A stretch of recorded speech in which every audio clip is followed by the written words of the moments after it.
Yes, yes. So she was there about 2 weeks. And then I had this whole idea, like, I had the children's tent, a bigger tent for the children, and a small stage on it. Have a small what? A small stage. Oh. And so we could really make something out of That would be good. Yeah, that I feel. I'll die if we had to go. Was it really? I knew some of those. Right, I don't know if I was. Oh, you were. Corona and all that. Going to another level. Yarimo Han.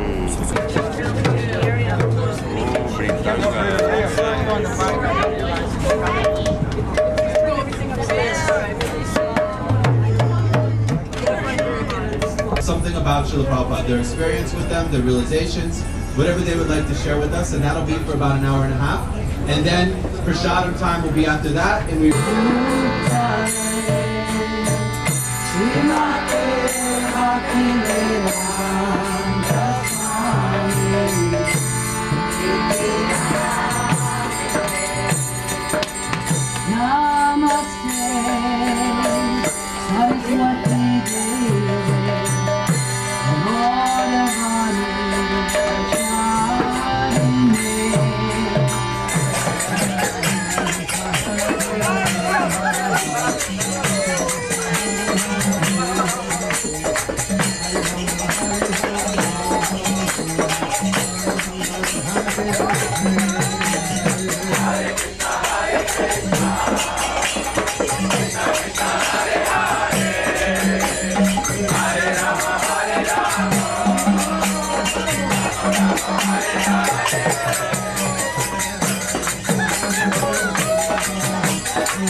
In 1965, His Divine Grace A.C. Bhaktivedanta Swami Prabhupada arrived in Boston on board the ship Jaladuta, carrying within his heart the orders of his spiritual master to spread the teachings of Sri Chaitanya Mahaprabhu beyond the borders of India, throughout the entire world.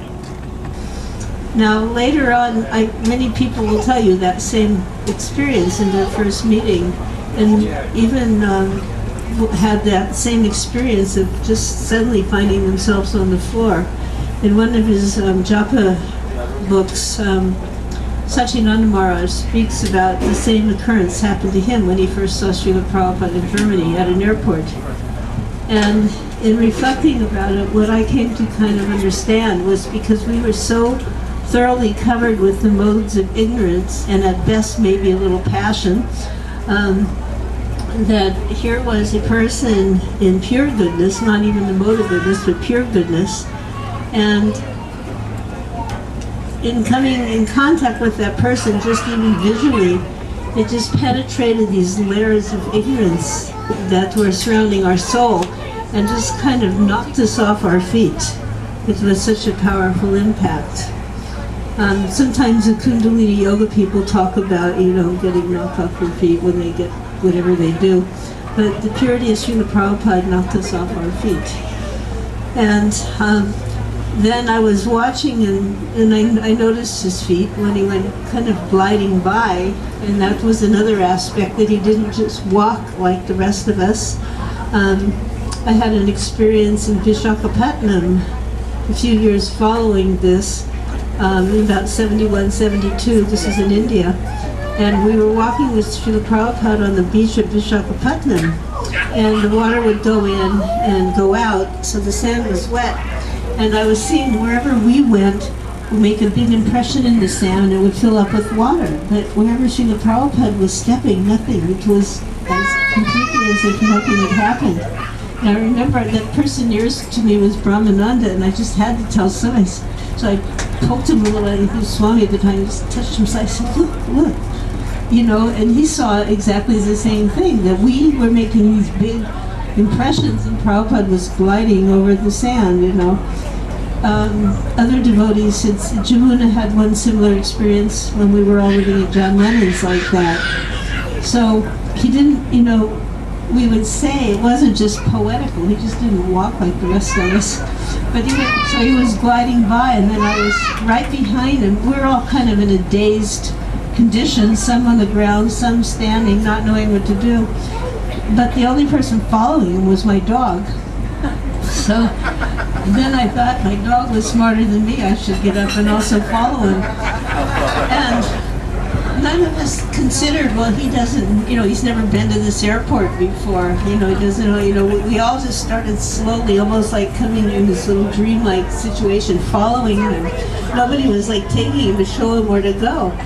And he walked straight, right out, and he walked right to the car that we had, and I was like amazed. Well, how would you know? But then later I thought about that, and in those days